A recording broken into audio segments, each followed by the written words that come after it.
Bonsoir à tous. Bienvenue dans ce live. Bienvenue dans le marathon du direct.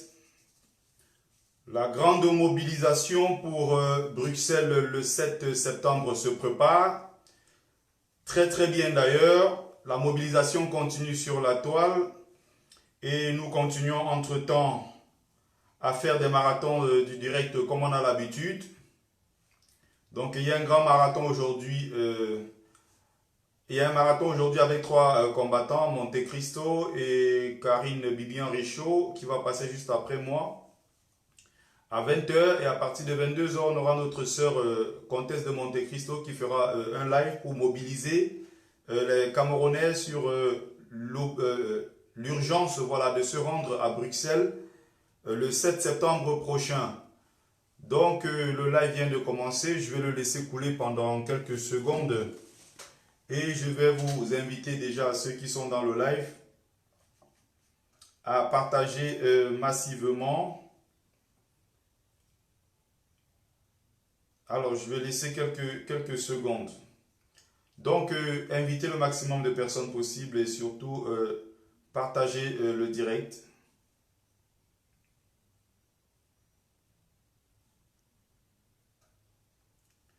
En attendant, je vais mettre ici le PayPal.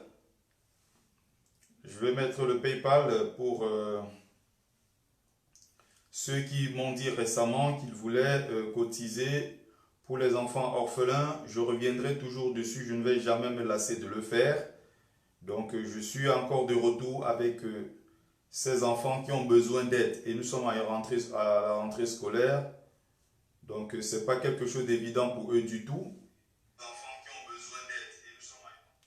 Alors, donc, on continue. Je vais vous mettre le PayPal, le lien pour que ceux qui veulent donner quelque chose le font ici directement par le PayPal ou bien me contactent inbox.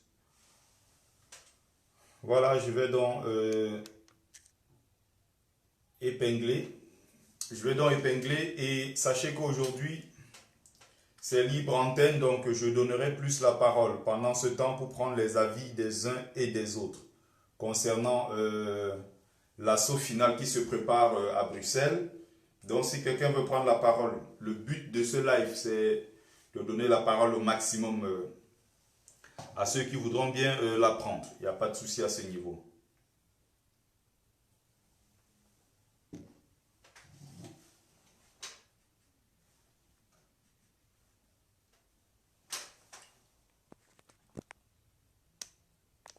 Voilà. Donc, avant de développer quelques points essentiels, avant de commencer là-dessus, donc je dis bien, c'est libre antenne quand quelqu'un voudra prendre la parole, que la personne m'envoie juste une invitation inbox et après c'est fait. Donc, je reviens sur les faits les plus marquants de la semaine. Je reviendrai sur la prochaine, le jugement. Certainement un jugement qui sera bancal comme on a été habitué à ça ces dernières années, ou bien du moins depuis beaucoup de décennies dans notre pays. On reviendra évidemment sur le jugement du 6 septembre au tribunal militaire du président élu du peuple camerounais, Maurice Kamto. Pardon. Donc, je suis en train de dire ceci. Il est important de revenir sur certains points. Et je vais développer au fil du temps. Mais pour le moment, je voudrais appeler les Camerounais massivement à se rendre à Bruxelles le 7 septembre prochain. Pourquoi Bruxelles? Parce que c'est le siège des institutions européennes. Pourquoi Bruxelles? Parce qu'en se rendant à Bruxelles, si on part de Paris, on part de Berlin, on part des États-Unis, on part un peu de toutes les capitales d'Europe d'ailleurs, on se rend en convoi avec le drapeau du Cameroun. Chacun arrête son drapeau en main et on part de Paris, de Bruxelles, de Berlin et tout pour se rendre. On part de Madrid, de ceux qui sont en Italie. Ça dit que toute la diaspora camerounaise en Europe se mobilise et se dirige uniquement vers une seule capitale qui est Bruxelles, la capitale européenne d'ailleurs en passant. Ça aura un sens et ça aura certainement il y aura un message subtil qu'on pourra en même temps passer. Parce qu'on va voir les drapeaux des Camerounais un peu partout en Europe. On va voir beaucoup de vidéos, on va voir des lives circuler sur la toile. Et les gens vont se demander, mais pourquoi les drapeaux camerounais? C'est comme ce que nous avons fait récemment en Suisse. On est parti en Suisse, on était tellement nombreux. On est parti en Suisse. Il y avait même sur les pancartes un peu partout, c'est-à-dire que n'importe où on arrivait, on voyait le drapeau camerounais. Ça a permis à certains de se poser des questions. Salut à toi Peggy Lengue. Donc ça a permis à certains de se poser des questions, ça a permis à certains de demander, mais c'est quoi finalement le drapeau de ce pays? Mais qu'est-ce qui se passe au Cameroun? C'est là la question la plus importante. Les gens vont se demander, mais qu'est-ce qui se passe dans ce pays? Qu'est-ce qui ne va pas au Cameroun pour qu'on voit les Camerounais partout en Europe avec le drapeau? Donc il faut qu'on occupe cet espace-là. Il faut qu'il y ait le maximum de Camerounais avec des drapeaux en direction de Bruxelles. C'est à partir de midi, Stéphane Ongla. Donc, dès que vous pouvez, déplacez-vous. Rendez-vous à Bruxelles le 7 septembre prochain. Moi-même, j'y serai. Je serai au rendez-vous. C'est d'ailleurs un grand rendez-vous qui se prépare depuis quelques semaines déjà. Même si on a préféré accentuer la communication plutôt ces derniers temps. Il y a eu quand même quelques marathons de direct qui ont été faits depuis quelques jours. Donc, il faut se rendre à l'évidence qu'on ne part pas là-bas pour rigoler. C'est quelque chose de super important comme rendez-vous. C'est crucial même d'ailleurs. Et c'est à partir de là-bas, même si au fond de moi, au plus profond de moi, je ne pense pas, mais ça va être quand même quelque chose de symbolique. Ça va être une manifestation qui apportera un plus au combat que nous menons. Et c'est même d'ailleurs à cause de cet endroit stratégique, à cause de cet endroit symbolique pour l'Union européenne, comme bien sûr pour le reste de la communauté mondiale, internationale, ils sauront qu'effectivement, si les Camerounais s'y rendent, c'est parce qu'il y a un problème. Le plus important aujourd'hui, c'est d'informer le maximum de personnes sur la situation dans notre pays. Certains peut-être ne sont pas au courant, d'autres le sont, même s'ils font semblant de ne pas se prononcer sur la situation au Cameroun actuel, qui est même d'ailleurs une situation assez catastrophique. Je parle ici de la classe dirigeante française. Même s'ils ne font pas assez de communication là-dessus, ils savent très bien que derrière, il y a un président et il y a un système qu'ils ont imposé depuis des décennies aujourd'hui et qui sert les intérêts de la métropole française. C'est une évidence. Donc, ils ne peuvent pas eux-mêmes verser le sable dans leur tapioca, comme on dit. Donc, il y a une chose qui est claire là, il faut que les Camerounais se mobilisent. Il faut que les Camerounais comprennent que ce rendez-vous n'est pas un rendez-vous de blague, ce n'est pas un rendez-vous seulement pour aller rigoler et faire des selfies. C'est un rendez-vous crucial pour l'avenir de notre pays. Et n'oubliez pas que c'est très important de parler sans cesse. Je dis bien, c'est important de parler sans cesse du 6. Parce qu'à la veille, je ne sais pas si cette date a été choisie exprès, mais il faut que les Camerounais tiennent compte de cette date-là parce que notre président, le président élu par le peuple camerounais sera jugé ce jour-là, le 6. Et le 7, nous serons à Bruxelles. Peu importe ce qu'ils décideront à la veille le 6, nous allons nous rendre à Bruxelles pour montrer à l'Union européenne que nous ne sommes pas contents de la situation dans notre pays et que désormais ils doivent se prononcer et prendre une position claire par rapport à la guerre qui sévit chez nous dans les régions anglophones depuis bientôt 3 ans déjà. Et il y a déjà trop de morts. Il y a excessivement de morts. Des déplacés, des centaines de milliers au Nigeria comme à l'intérieur du Cameroun. Il faut qu'on mette un stop à ça. On en a parlé. Il y a ceux même qui trouvent qu'on en parle peut-être trop. Il y a ceux qui pensent qu'on passe tout le temps sur les réseaux sociaux à chialer, à parler sans cesse. Mais il est importantissime de le faire. C'est obligatoire de parler. Qui peut rester au Cameroun? Qui peut rester insensible? Qu'on soit au Cameroun ou ailleurs, qui peut rester insensible à la situation de nos frères anglophones actuellement? Personne. Personne. À moins que vous soyez comme Biya, quelqu'un qui n'a plus ses neurones, à moins que vous soyez comme des satanistes qui entourent Biya, étant lui-même le président de tous les satanistes, à moins que tu sois quelqu'un qui a vraiment les cornes sur la tête, quelqu'un qui vraiment n'a plus de cœur et tout, pour ne pas te sentir touché, pour ne pas te sentir concerné par la situation dans nos régions anglophones. Donc, je vais encore préciser ici que le PayPal qui est en ligne, c'est le PayPal pour les enfants orphelins qui sont à l'extrême nord du Cameroun. Je passerai mon temps, je ne vais jamais me lasser d'ailleurs, même si parfois je parle, je passe tout mon temps à bavarder et je fais tout ce que je fais. Je regarde dans la cagnotte, parfois il y a 2 euros, parfois je regarde, il y a 5 euros. Je me dis quand même, c'est honteux. Mais j'ai toujours espoir que peut-être quelqu'un sortira du vide un jour et me dira, bon tiens, voilà 500, voilà peut-être 1000. Et je vous ai toujours dit ici, n'oubliez pas, si vous voulez faire un don directement, le plus important pour moi, qui connaît ce que c'est que la souffrance, le plus important pour moi, qui connaît ce que c'est que dormir sans manger, quelqu'un qui connaît ce que c'est que faire 5 km pour avoir de l'eau potable, ne pas avoir peut-être une bonne chaussure pour aller à l'école. Pour moi qui suis passé par toutes ces étapes-là, je sais c'est quoi avoir un tonton en Europe qui peut envoyer 10 000, qui peut envoyer 5 000. Je vous ai rappelé la dernière fois que l'objectif, l'opération, le benguiste parraineur, l'opération un benguiste, un parrain que j'avais lancé sur la toile, ce n'était pas forcément une affaire d'argent, mais c'était une question aussi, en dehors de l'argent, on en a besoin bien sûr. C'était l'occasion pour certains enfants, et d'ailleurs il y a beaucoup aujourd'hui qui sont contents. Je peux dormir sur mon lit étant fier du travail que je fais, loin de tout ce qui est bruit sur la toile et autres.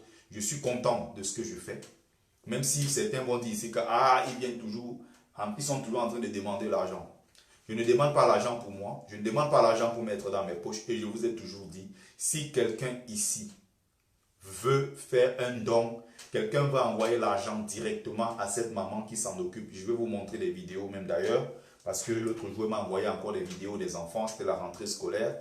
L'argent que j'ai envoyé récemment, elle a pu acheter quelques trucs. Elle a encore envoyé une partie pour faire venir, pour faire partie, je vais dire, de la ville de Yaoundé. J'ai envoyé encore l'argent la dernière fois pour que le transfert de la valise et des comprimés puisse partir de Yaoundé pour Mokolo, à l'extrême nord de notre pays. Donc je vais terminer avec ça tout à l'heure, certainement avec une toute petite vidéo. Je prendrai le temps de revenir dessus parce que c'est le plus important pour moi. À un moment, je commence aussi à me lasser et je ne veux plus venir sur la toile faire des bruits juste pour faire des bruits. Même si je suis plus quelqu'un qui est dans la sensibilisation. Je pense qu'à un moment, en dehors de critiquer, comme les gens sont spécialistes en critique, il faut qu'à un moment qu'on soit capable aussi de faire comme j'ai fait, c'est-à-dire être en Europe, être un pauvre comme moi en Europe. Je ne roule pas sur l'or, je ne suis pas un misérable non plus, je suis aussi mis comme la majeure partie des gens. Mais j'arrive quand même à prendre 2 enfants dans mon pays dont je suis le parrain, à hauteur d'1 euro par jour, multiplié par 2 enfants, ça fait 2 euros. Ça fait l'équivalent de peut-être 1000 ou 1200, 1300 francs CFA que vous dépensez tous les jours pour un enfant. En 30 jours, ça fait à peine 60-65 euros pour aider ces enfants. C'est pas difficile. C'est pas difficile. Vous garantissez le sourire à ces enfants. Vous leur apportez certainement beaucoup d'autres choses même au-delà de l'argent. Ces enfants ont besoin des chaussures, ils ont besoin des vêtements, ils ont besoin de beaucoup d'autres choses. On ne peut pas être en train de critiquer le régime Biya, on ne peut pas être en train de cracher sur eux, dire qu'ils n'ont rien fait. Pourtant, nous-mêmes, nous sommes seulement là pour critiquer et nous-mêmes, nous ne faisons rien entre-temps. Bonsoir à toi Kevin ou bienvenue. Donc, je suis en train de dire ceci, la cagnotte est encore en ligne. Pour ceux qui veulent cotiser, il est temps, mettez de l'argent dans cette cagnotte pour que les enfants là aussi à la rentrée scolaire puissent se sentir à l'aise, puissent fréquenter dans les meilleures conditions. Ça, c'est mon but. Le deuxième but d'ailleurs, le premier but ici, c'était de sensibiliser sur l'objectif, c'est-à-dire sensibiliser sur l'assaut final à Bruxelles. Il y a des gens qui viendront des États-Unis, des gens qui viendront même de la Chine, il y a des gens qui partiront de la Corée du Sud, il y a des gens qui partiront du Luxembourg, il y a des gens qui partiront de partout. Il y a même des gens qui partiront d'Afrique du Sud pour se rendre à Bruxelles. Et toi qui es à côté, toi qui es à Paris à 2 heures, toi qui es à Lille à peine 30 minutes, tu traverses la frontière, tu es à Bruxelles. Pourquoi ne pas te rendre là-bas? Pourquoi ne pas y aller? Pourquoi ne pas venir à Bruxelles? Voilà le but. Que les gens sachent que, malgré tout ce qui s'est passé, que ce soit entre combattants, que ce soit les tentatives de corruption de la part du gouvernement, nous n'allons pas lâcher. Il y a une diaspora résistante, il y a une diaspora engagée, il y a une diaspora consciente qui a désormais décidé de prendre le taureau par les cornes et ne plus laisser que dans notre pays, les gens s'aventurent comme ça à faucher la vie des populations, tout simplement pour leur plaisir, pour leur bonheur, tout simplement pour leurs besoins à eux. Il faut qu'on se lève contre ça. Il y a déjà une diaspora, une minorité bien sûr. On a des millions de Camerounais à l'étranger, mais quand je vois des mobilisations que nous tentons de faire, c'est pas rien, mais je pense qu'on aurait pu faire plus que ça, si et seulement si les Camerounais avaient conscience, si et seulement si les gens n'étaient pas égoïstes. Parce qu'il faut le dire, la vérité, c'est qu'on est un peuple d'égoïstes.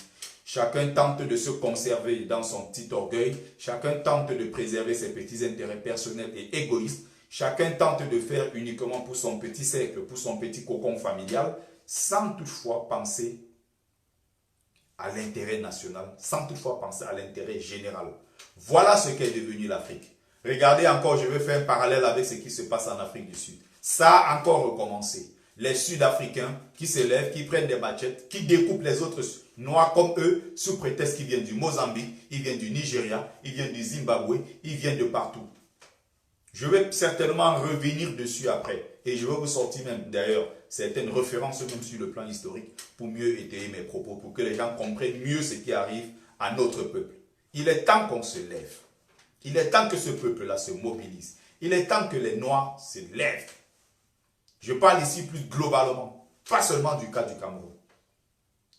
Quand je regarde la situation de nos frères et sœurs, j'ai honte. J'ai honte. Il y a même des endroits où je passe. Je vois des Noirs comme moi. J'ai honte. Je me dis, voilà mes frères. Mais je regarde leur situation. Je me pose des questions. J'ai honte d'appartenir à ce peuple-là parfois. Il y a des moments où je regarde mes frères, je dis, mais qu'est-ce qui leur arrive? Qu'est-ce qui leur arrive? Je connais un autre. Le matin, quand je vais au boulot, on se croise dans les transports en commun. Il finit les 16h, 17h, au lieu d'aller chez lui se reposer. Le même monsieur finit le travail, il s'arrête dans toutes les gares de transport. Il a un gros paquet comme ça, les trucs de Jésus-Christ. In Jesus' name. On va vous sauver la vie. Jésus va faire ci, Jésus va faire ça. On voit des gens de partout. Je vois ce monsieur tous les jours, je me pose des questions. Je vois des nègres entre-temps qui se prennent pour des juifs. Je vois des nègres qui se prennent encore même plus que... Ils se prennent pour des arabes. Pendant que les arabes eux-mêmes sont là, sont confiants dans leur position. Je vois encore mes frères noirs qui portent les armes en Afrique du Sud. Tout ce qui est machette et autres pour combattre leurs propres frères. Pourtant, l'ennemi est connu. L'ennemi, c'est le blanc, l'ennemi, c'est l'arabe. Pas tous, bien sûr. Mais pourquoi ne pas s'en prendre à l'ennemi? Parce qu'ils sont trop puissants, parce qu'ils sont trop forts. On laisse le plus fort qui a spolié nos richesses. On laisse le plus fort qui a violé nos parents. On laisse les plus forts, les mêmes gens qui ont sodomisé nos ancêtres. On les laisse faire pendant ce temps. Pendant ce temps. On s'attaque à nos propres frères qui sont aussi faibles que nous et sans défense. Il n'y a que chez le peuple nègre qu'on voit ce genre de choses. Il n'y a que chez les nègres qu'on voit ce genre de choses. Certains vont peut-être être choqués, mais c'est les mêmes qu'on encourage aujourd'hui. Ça dit que les mêmes qu'on est en train de dire, et c'est la même chose qui se passe chez nous. C'est la même chose qui se passe chez nous. Quand est-ce que notre peuple va prendre conscience? Quand est-ce que ce peuple-là va prendre conscience et se lever contre cette injustice-là qui sévit partout sur le continent? C'est ce qui est en train de se passer au Cameroun actuellement. Qu'est-ce que les ONG occidentales font? Les ONG occidentales ont une technique. Cette technique consiste à quoi? Cette technique consiste à venir compter le nombre de morts. C'est ce qu'ils font. Les ONG sont un peu partout au Nigeria. Ils essaient de contrôler la situation des Camerounais, de nos mamans, de nos enfants, de nos sœurs, qui sont dans des situations indescriptibles, qui sont dans des situations épouvantables, qui sont dans des situations humiliantes au Nigeria. Qu'est-ce que les ONG occidentales font? C'est justement parce que nous-mêmes, nous avons persévéré dans cette haine-là contre nous-mêmes. C'est justement parce que nous-mêmes, à un niveau, nous ne sommes plus des personnes. Non, mais je suis dépassé. Je suis dépassé quand je pense aux nègres. Regardez ce qui se passe au Nigeria à l'heure actuelle. Les ONG sont en train de faire le travail. Ils vont venir filmer nos mamans dans des situations humiliantes, dans des conditions précaires. Ils filment comme d'habitude. Les ONG vont voir les gens mourir. Ces ONG ne feront rien. C'est les mêmes qui vont filmer, ils vont garder les images pour demain exposer. D'ailleurs, ils sont même en train de le faire pour montrer que voilà le peuple nègre. Ils ne sont pas capables d'être solidaires. Pourquoi on devrait se pencher sur leur situation à partir du moment où ils abandonnent les leurs? Ils comptent nos morts au Congo tous les jours. Ils exposent tous les jours sur les médias pour laisser croire au peuple, aux gens, que voilà, parfois ce qu'ils disent n'est pas faux. Qui s'est penché sur la situation des Camerounais au Nigeria? L'un des rares qui a tenté de le faire. On a tout fait, nous-mêmes Camerounais. Les gens passaient le temps ici quand on parlait de Aya Foundation à insulter, à calomnier, à dénigrer. C'est tout ce qu'on passait le temps à faire ici. Combien ont mis l'argent dans les cagnottes pour aider? Et vous voulez que les gens de l'autre côté, que l'ennemi d'en face ne filme pas ça pour nous humilier et montrer que nous sommes des êtres inférieurs?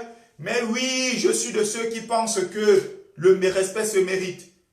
Si les gens continuent de nous traiter comme de la merde, c'est justement parce que nous, les Noirs, ne méritons pas ce respect. À peine on a fini avec le cas du Cameroun. Ça se passe depuis des années et des années au Congo. On va voir dans le même Congo, le même maître Gims, fils du Congo, né au Congo. Ne pas chanter pour ses frères, ne pas chanter pour dénoncer les crimes qui se passent au Congo. On verra le même nègre aller chanter pour défendre la Palestine. On est quel genre de peuple malade? Les gens veulent qu'on nous respecte. Oui, les Noirs ne méritent pas le respect. On ne respecte pas les gens tout simplement parce qu'ils sont des êtres humains. On respecte des gens simplement parce qu'ils sont soudés dans leur communauté. C'est pas simplement parce que c'est des gens qui sont dignes d'estime. C'est des gens qui ont une certaine valeur. Voilà les peuples qui méritent le respect. Si on continue de se comporter de la sorte, qu'est-ce qui a fait que la bataille, la lutte que les Noirs d'Afrique du Sud menaient contre les Blancs, qui étaient pour l'apartheid, qu'est-ce qui a fait que cette lutte-là n'arrive pas au bout? Qu'est-ce qui a fait que tous ces gens qui se sont battus n'atteignent pas leur objectif? Simplement parce que il y avait encore ce genre de choses. Même au moment de l'apartheid, même au moment où l'ANC se battait, il y avait toujours les mêmes entre nous qui avaient décidé de combattre les combattants de l'ANC sous prétexte que l'ANC est un parti des Kossa. C'est pareil et c'est encore les mêmes faits qui se répètent. Aujourd'hui, qu'on appelle le MRC, Mouvement pour la Renaissance du Cameroun, et non la Renaissance des Bamileke, ce parti est taxé de parti tribalo-fasciste. Il y a ceux qui font tout pour casser les pieds. On a tout fait aujourd'hui on a fait tout au niveau du Cameroun pour faire croire au peuple que, effectivement, le MRC est un parti des Bamileke qui veulent menacer le pouvoir des Bétis. Et il y a ceux qui sont en train de jouer ce rôle-là, qui sont en train de jouer ce jeu. C'est pratiquement ce qui se passe en Afrique du Sud. Ok, on vient de créer la psychose en disant l'ANC est un parti des Kossa. Pourtant, le père fondateur de l'ANC, c'était un Zoulou. Le père même de l'époque, Albert Luthuli, qui nomme pour la première fois Nelson Mandela, qui est lui à son tour Kossa, le président de la Ligue de la jeunesse de l'ANC, lui est un Zoulou. On a monté les Zoulous qui ont accepté de prendre contre leurs propres frères qui étaient Kossa, qui étaient Sesotho, qui étaient de toutes les autres tribus d'Afrique du Sud, en leur disant les autres sont vos ennemis. Et voilà que les nègres ont commencé à se battre entre eux. Au final, la lutte entre les nègres d'Afrique du Sud a fait plus de morts que les Noirs, la résistance des Noirs contre les Blancs de l'apartheid. À cause des mêmes faits. Et ça se répète tous les jours. Il y a encore quelques années, on a vu des frères en Afrique du Sud porter des armes, porter des couteaux, des machettes et autres pour découper les Zimbabwéens, découper les Zambiens, découper les Mozambicains, découper les Nigérians, sous prétexte que ils trafiquent la drogue, sous prétexte qu'ils ont des femmes, des prostituées, sous prétexte ils font le désordre là-bas. Pourtant, on connaît très bien la famille Oppenheimer. On connaît tous les richissimes, y compris même le président actuel qu'on appelle Cyril Ramaphosa. Tous ont pactisé avec ces cercles-là pour spolier les richesses du pays. Personne n'ose s'attaquer à eux. On s'attaque toujours aux plus pauvres. Voilà quelques faits historiques et je ne vais pas entrer en profondeur. Je rappelle une seule chose que le problème des Africains, le problème des nègres que nous sommes, encore une fois, problème de tribalisme, encore une fois, problème religieux. Si les Noirs arrivent à se mettre au-dessus de ces deux gros problèmes, nous pourrons avancer. Les Noirs pourront faire des merveilles. Mais, en l'état actuel des choses, je pense qu'on est très très loin, je dis bien très très loin de réaliser un tel projet. D'unifier tous les Noirs autour de leurs valeurs ancestrales, unifier tous les Noirs. Non mais je pense, moi-même je rêve, mais je sais que ça ne peut pas se réaliser. C'est un vœu pieux, c'est une utopie de toute façon. On va voir les Noirs entre eux se mettre au-dessus de tout ce qui est tribalisme et religion. Je n'imagine pas ça un seul instant. J'aimerais bien sûr que ça se réalise, c'est mon souhait. Je ne peux pas dire que je ne suis pas en train de le souhaiter, mais je sais que ça sera très très difficile. Très très difficile. Vu l'état de notre... vu le pourrissement même de la situation dans notre pays. J'aimerais revenir dessus de temps en temps. Je peux rentrer encore en profondeur, beaucoup plus que ça sur le cas de l'Afrique du Sud, pour faire comprendre aux gens que ce combat à un moment, et je profite encore pour saluer la mémoire de ces gens qui ont eu le courage à leur époque de se lever, de se battre contre ce régime odieux, ce régime criminel de l'apartheid qui a été institué par des Blancs. Je salue la mémoire du plus grand, Nelson Mandela. Je salue sa mémoire. Cet homme est un monument. Et ce genre de personnes arrive une seule fois, tous les 1000 ans, dans le cycle de l'évolution humaine. Mandela, encore en Afrique, il va falloir encore des milliers d'années pour rencontrer quelqu'un comme lui, qui a eu ce courage à l'époque. Je salue le travail de tous ces gens-là, les Robert Sobukwe, les Govan Mbeki, Walter Sisulu, tellement ils sont nombreux. Isaka Seme, ils sont tellement nombreux. Je ne vais pas rentrer trop dans ces détails. Bon, je vais passer maintenant à ça pour revenir sur... J'aime bien, vous avez toujours remarqué que j'aime toujours aller un peu partout en Afrique parce que c'est mon continent, c'est ma terre-mère et j'adore parler de l'Afrique. Je parle aussi du Cameroun, parce qu'évidemment le Cameroun en fait partie, mais j'adore prendre plus de temps pour parler de l'Afrique, de tout ce qui se passe sur mon continent. Donc je salue la mémoire de ceux-là qui ont eu le courage, je salue ceux-là qui ont eu ce courage à l'époque de se lever avec des petites flèches pour combattre les colons qui étaient arrivés, qui ont débarqué malheureusement, et c'est aujourd'hui la source de tous nos malheurs. Ces gens qui ont agressé le continent et qui continuent encore de l'agresser. Et l'ennemi, on connaît très bien qui est cet ennemi. Voilà, je vais marquer une toute petite pause. Pour ceux qui voulaient passer tout à l'heure, je vous ai dit, envoyez vos invitations. La ligne est ouverte. Je vous ferai passer au fur et à mesure. Olivia Mouele, j'espère que tu vas bien. Ça fait un bon moment. Donc, j'étais en train de dire, je vais prendre quelques secondes. Et n'oubliez pas, le t-shirt que j'ai mis derrière, ce n'est pas le fruit d'un hasard. Je vous ai déjà parlé de ce t-shirt. Donc, c'est la marque de luxe qu'on appelle le Cori. Le t-shirt est désormais en vente sur le site internet www.lecori.com. Le Cori ici, c'est L-E-K-O-R-I. C'est la marque créée par une brillante Camerounaise.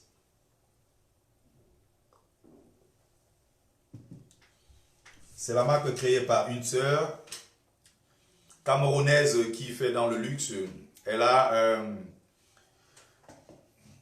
fait dans le domaine pendant très longtemps. Elle est fait dans le monde de la mode.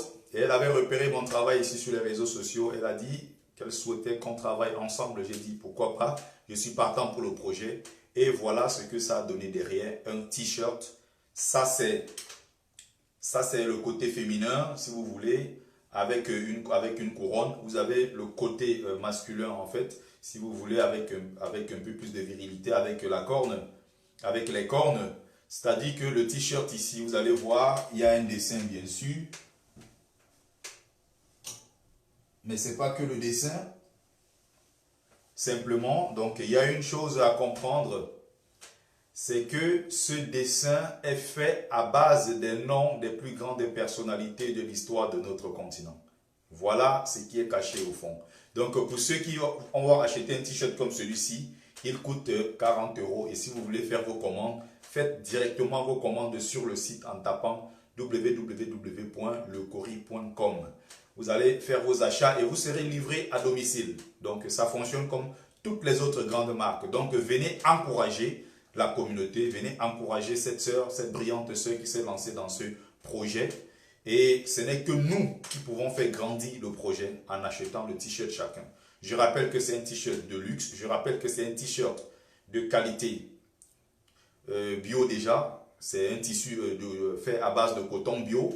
C'est fabriqué en France. C'est pas fabriqué, je ne sais pas n'importe où. Donc, c'est de la fabrication française.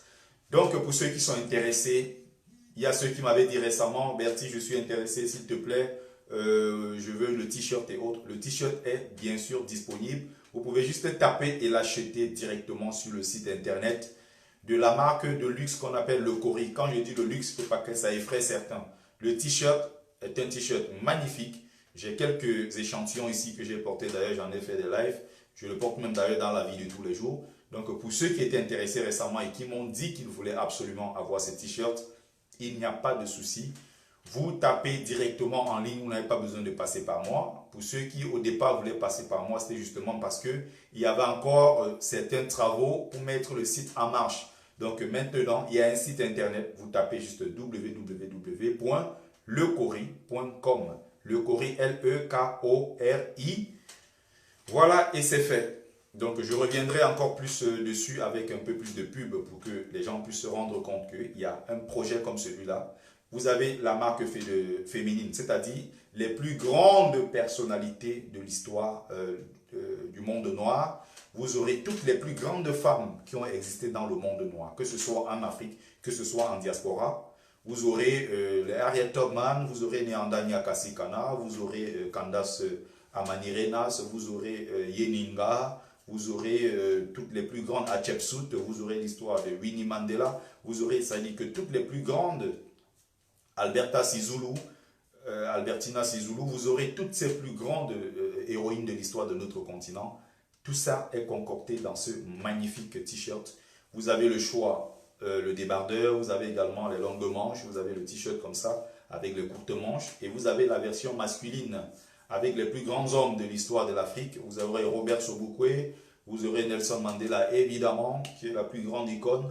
Vous aurez Babemba Traoré, vous aurez Oumiobe, vous aurez, ça dit que toutes ces plus grandes personnalités de l'histoire de notre continent et aussi du Nouveau Monde, c'est-à-dire ici la diaspora. Voilà, je pense que j'ai terminé pour la pub du t-shirt. Pour ceux qui sont intéressés, il n'y a pas de souci. Vous pourrez évidemment aller sur le site et faire vos achats directement.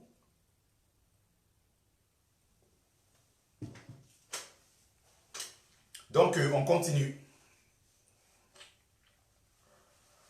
J'étais en train de dire tout à l'heure, je reviens sur certains points essentiels. Et ça me choque. Ça me choque. J'espère qu'un jour, les gens vont se lever tous. Je dis bien tous. Il y a notre maman de la résistance, Karine Gambette, tout à l'heure qui est en train de faire son live.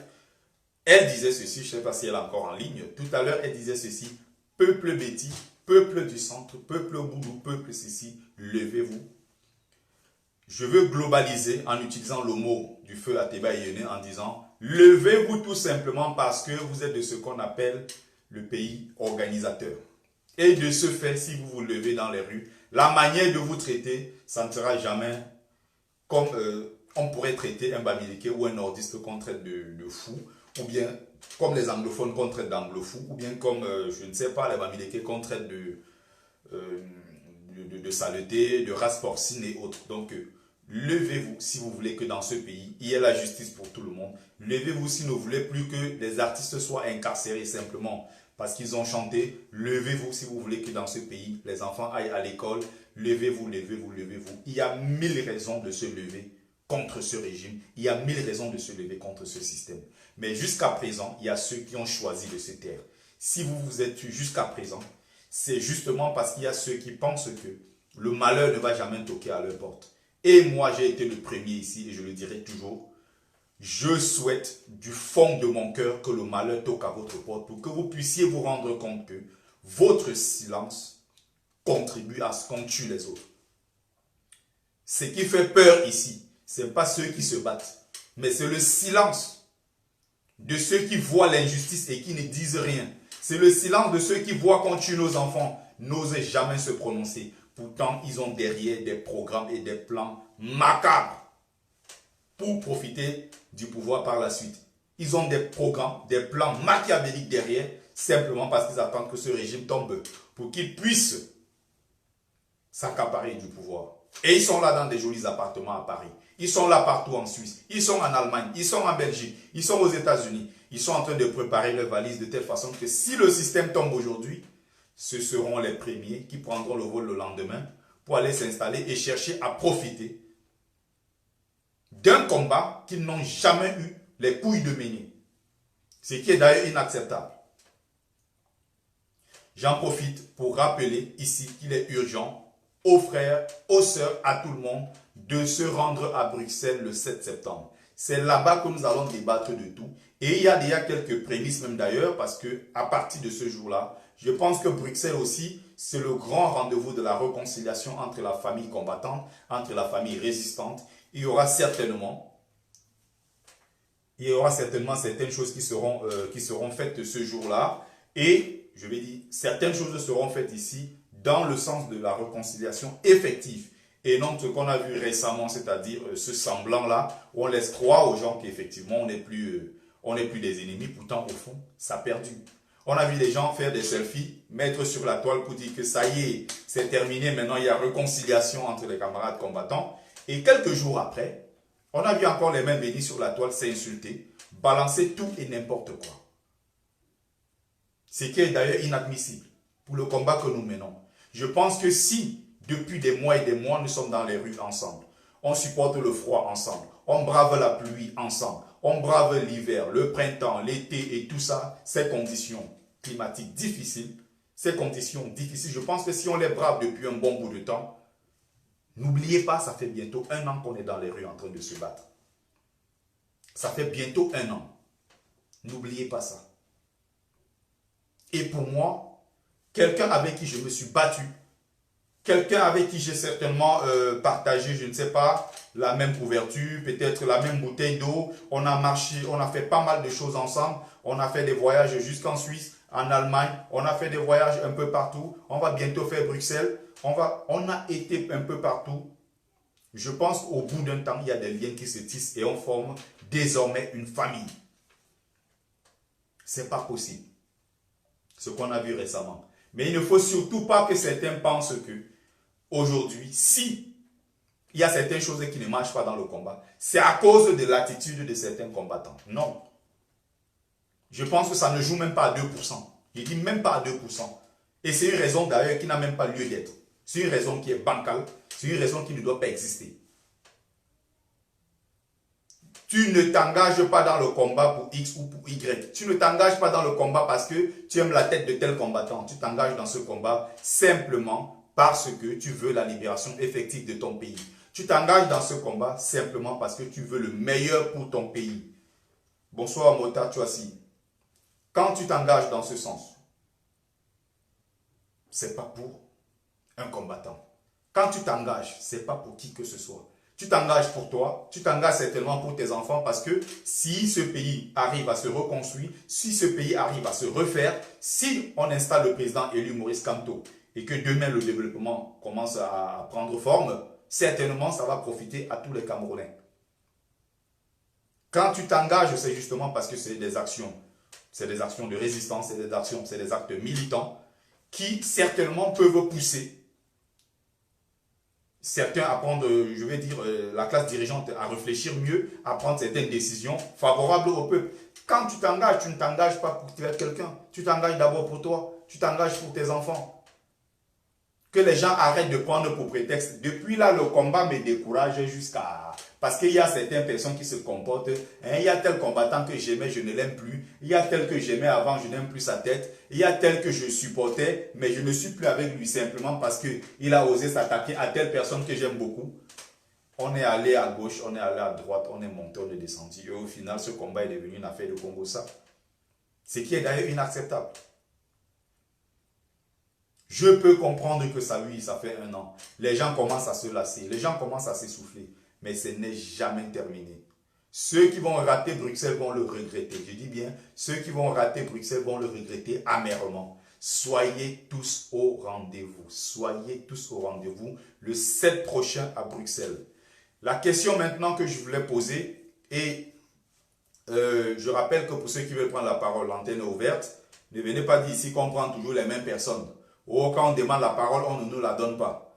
Oh, quand on demande la parole, on donne la parole toujours aux mêmes personnes. Je rappelle que j'ai toujours donné la parole ici à tout le monde. Mon micro a toujours été ouvert à tout le monde. Donc, j'en profite encore pour revenir sur la question que j'ai posée au départ du live. Qu'est-ce que la diaspora doit faire actuellement? Qu'est-ce que la diaspora camerounaise devrait faire et qu'elle n'a pas toujours fait pour le moment? Qu'est-ce que cette diaspora-là doit faire pour faire avancer le combat? Qu'est-ce que la diaspora devrait faire et que jusqu'ici, ça n'a pas encore été réalisé, elle ne l'a toujours pas fait? C'est ça la question. Peut-être la diaspora continue de marcher. Peut-être la diaspora est dans une phase de tourmente. Peut-être la diaspora commet certaines erreurs. Il y a ceux qui peuvent nous dire que non, de toute façon, au lieu d'évoluer comme ceci, il vaut mieux évoluer comme cela. Mafetonta, salut à toi, bienvenue et salut à la famille Cor. Pour ceux qui sont en ligne en train de regarder le live. Un salut particulier, voilà, à toute la famille. Donc, attendez que je vais lire un détail.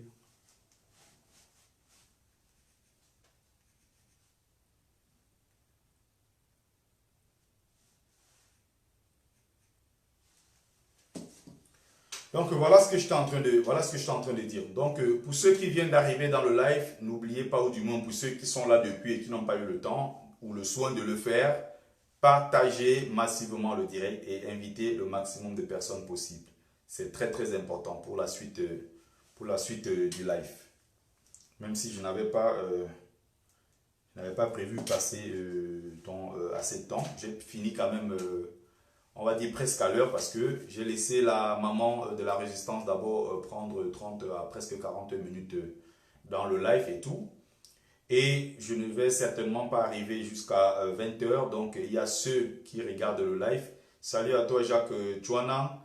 Donc il y a, comment dire ça, il y a Karine Bibien Richaud qui doit juste passer après moi. S'il y a quelqu'un en ligne, merci de lui faire signe que je finirai certainement 30 minutes avant. Et qu'elle pourra prendre le relais juste après moi. Et puis voilà, on aura quand même gagné un décalage de 30 minutes, je pense.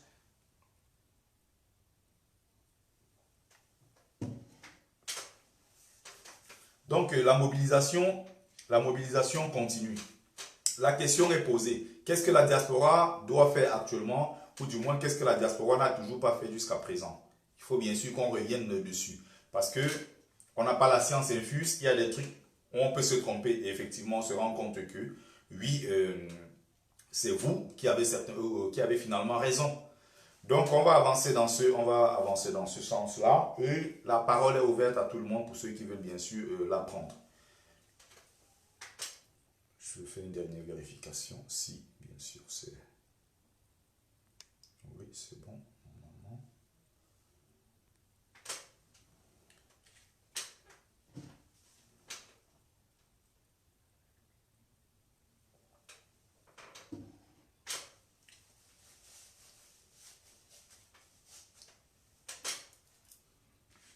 Donc j'ai déjà à présent abordé le cas de l'Afrique du Sud. J'ai abordé la question que je viens de poser. Je viens également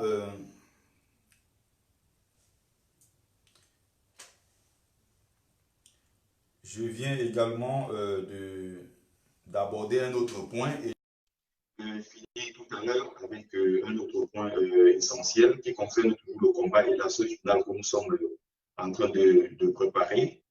Et je reviendrai sur les actions militantes du Cameroun que nous pouvons mener. Salut à toi, Jacques Chouana. Oui, bonsoir compatriote, comment tu vas? Super bien, et toi? Non, ça va. J'ai quand même pu garer un petit peu là. Tu es toujours en train de rouler, toi. Tu dors à quel moment finalement?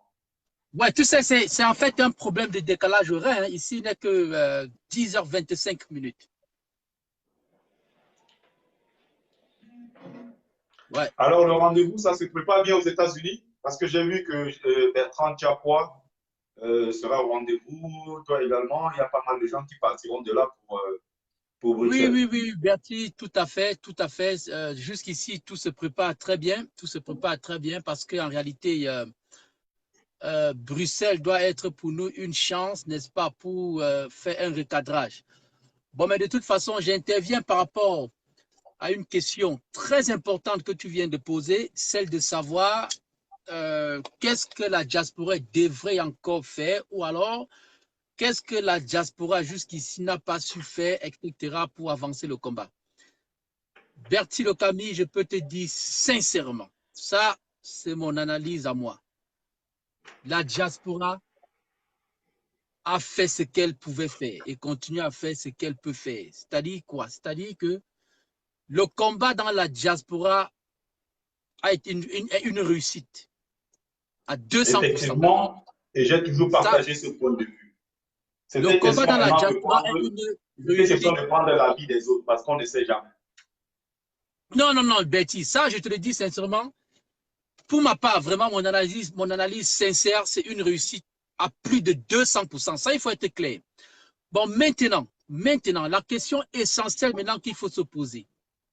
Quel est l'objectif? Si nous sommes en révolution, ça veut dire de façon claire que l'objectif est de faire partie cette tyrannie, c'est-à-dire le roi feignant et tout son système.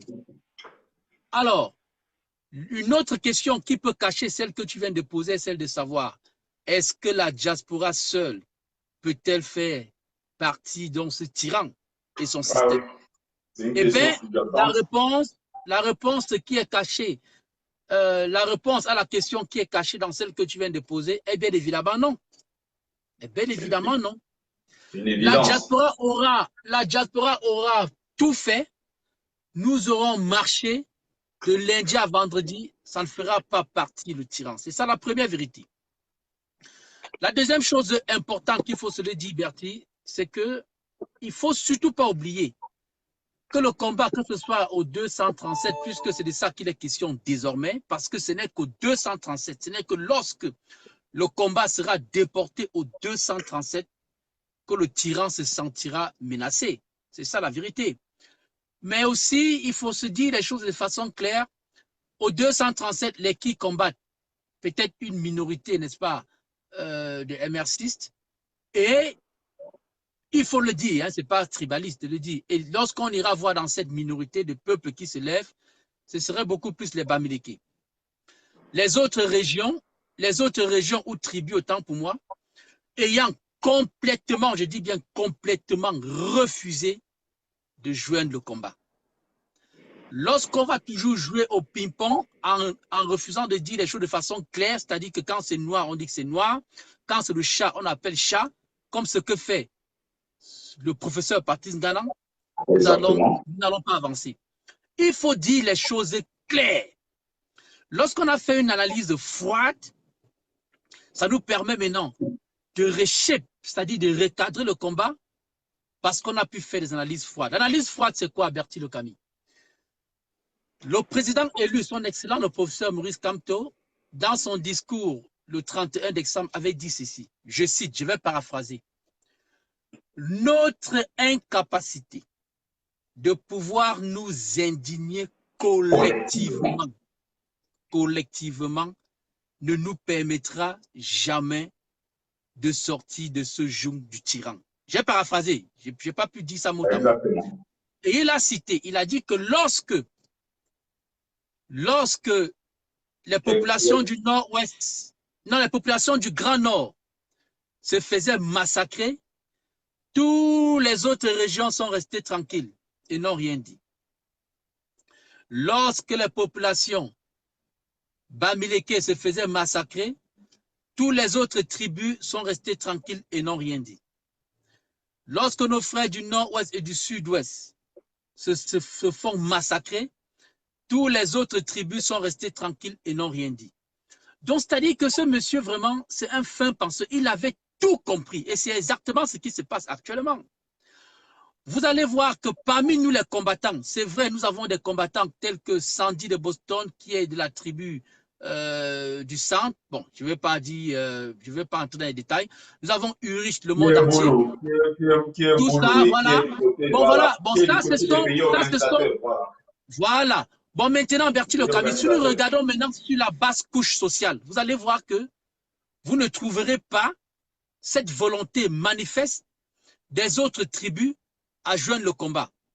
Lorsqu'on a fait cette analyse claire, on verra de façon propre que seule dans la majorité, c'est la tribu Bamileke qui fait l'effort. Quand je dis fait l'effort, parce que même les Bamileke, c'est aussi une poignée qui joint le combat.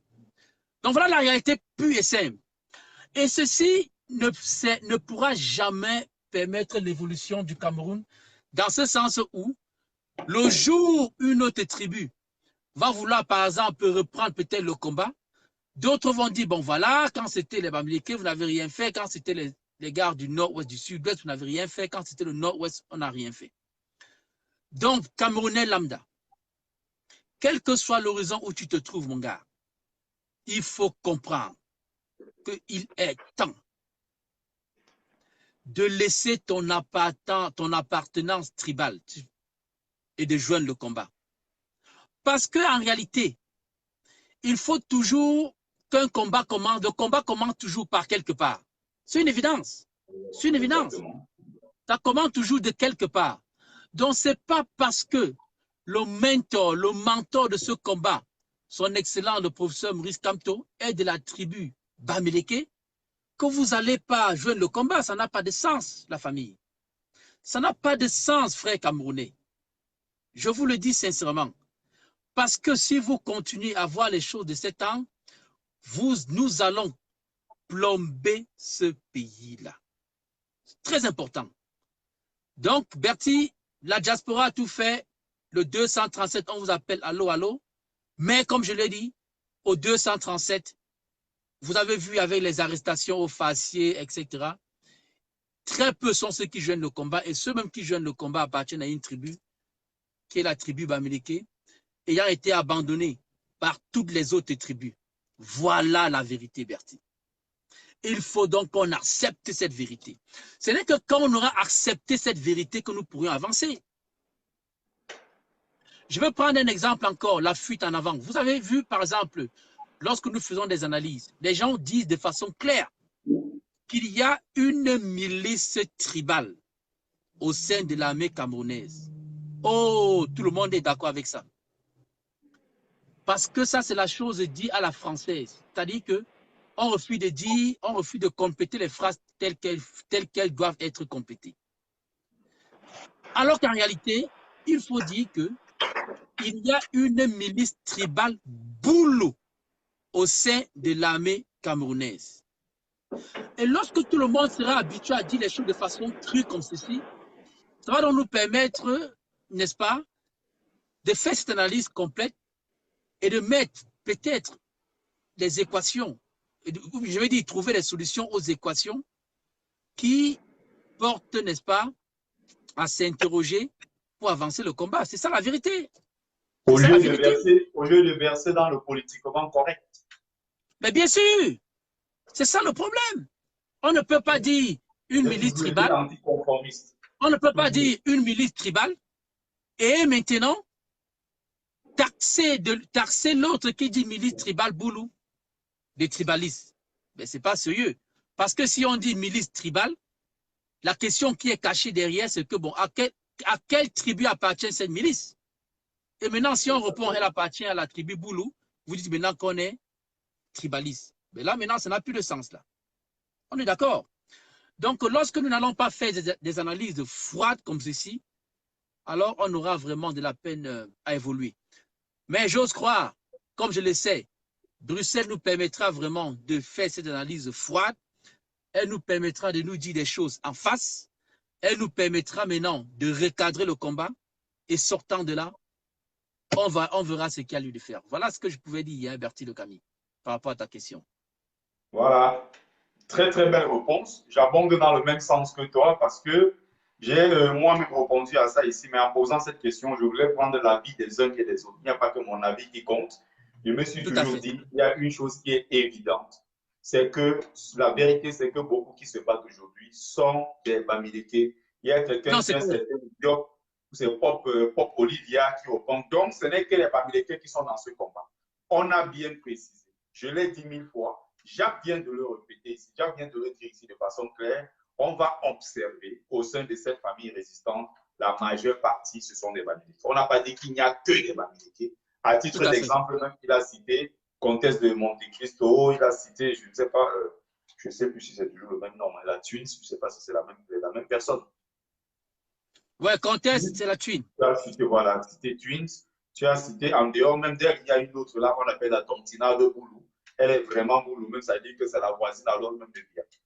Mais elle est Tout à fait. contre ce système. Il y a beaucoup comme ça. On a eu la débat qui était bien sûr de l'équipe qui était du pays organisateur, mais qui dénonçait tout ce qui s'est passé au sein Ouais. de ce pays organisateur. Ils sont nombreux comme ça. On n'a pas dit que ce n'est que les Bamileke qui combattent, mais force est de constater que la majeure partie des gens qui combattent aujourd'hui sont des Bamileke. Et moi, je veux mener ce combat jusqu'au bout. Et de toute façon, j'ai été un combattant dans l'âme, même depuis l'école primaire, pour mes camarades de classe qui me connaissent. J'ai toujours été anticonformiste, j'ai toujours été quelqu'un contre le système, j'ai toujours été quelqu'un contre l'injustice. Et tant que ça perdu, je resterai dans le combat jusqu'au bout. Et je pense que Ouais. d'une manière ou d'une autre, il n'y aura pas de situation qui arrangera certainement tout le monde. Il y aura toujours ceux qui voudront profiter de la faiblesse des autres, ce qui est pour moi quelque chose à dénoncer. C'est le minimum. Tout à fait. Tout Voilà, à fait. merci de ta contribution, Jacques Joannon. Donc, rendez-vous le 7 à Bruxelles. Tout à fait. On se prend. Tu seras là le 6 déjà? Le 6, non, je ne pense pas. Je prendrai la route le 7 matin. Ok, de toute façon, on se prend. Donc, Tu me gardes un café de Paris hein, le 7. Je serai là très tôt, dès 6 h du matin. exactement, il n'y a aucun souci à ce niveau. On est ensemble. Donc, rendez-vous à Bruxelles. On ensemble. On ensemble, combattant. On fait comme ça. Rapproche là-bas, s'il te plaît. On ensemble, ça marche. Voilà, merci. Tous ceux-là qui ne comprenaient pas trop c'est quoi, on a bien précisé, on a bien spécifié. Tous ceux qui sont dans le combat ne sont pas forcément vérifiés, mais force est de constater qu'il n'y a que ceux-là. De l'Ouest Cameroun, que j'adore particulièrement, qui se sont levés dans ce combat. Les autres le font. On a Daniel et Sissima qui est avec nous. On a beaucoup de gens, beaucoup de camarades combattants qui sont ceux-mêmes qui sont des Boulous. Il y a même ceux qui ont même un côté, parce que je crois bien qu'El chez nous lui-même a un côté de là-bas. Je crois que Boris Beto a un côté de, je crois, des Boulous et autres. Ils sont nombreux dans ce combat qui ne sont pas forcément des Bamileke. C'est juste ça qu'il fallait préciser. Il y a, je voulais reprendre au frère qu'on appelle Martial Fotso qui voulait passer dans le live l'autre jour. J'ai tenté de le prendre sans succès. Il disait ceci, il ne faut pas interdire aux combattants d'aller au pays. Il faut laisser tous les combattants aller au Cameroun parce que c'est là-bas que le combat se passe. Mais j'ai voulu répondre à ce type ce jour-là, mais malheureusement, j'ai voulu l'inviter à l'antenne. C'est un brillant combattant en plus, hein. C'est un très très bon intervenant, il a des très belles analyses de temps en temps quand il passe. Lui il dit les choses toujours assez intéressantes. Donc moi, j'aurais bien voulu lui donner la...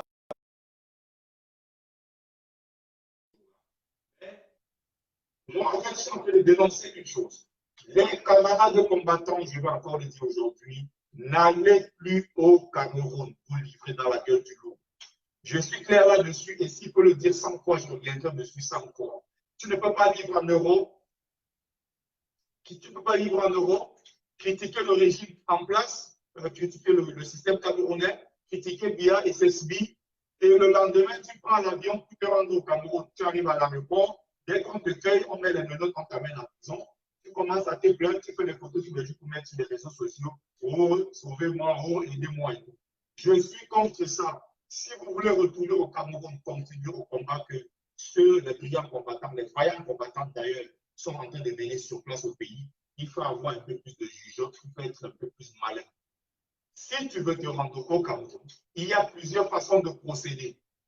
Tu peux te rendre au Cameroun en passant par des frontières terrestres. Du Cameroun, tu rentres au Nigeria, tu peux partir du, je sais pas, du Gabon, dans toutes ces frontières-là. Il n'y a presque pas de contrôle, surtout quand c'est côté nigérian et autres, côté en allant vers Congo, Brazza et tout ça, il n'y a pas, je dis bien encore, les frontières du Cameroun pour la plupart sont poreuses. Du nord au sud, de l'est à l'ouest.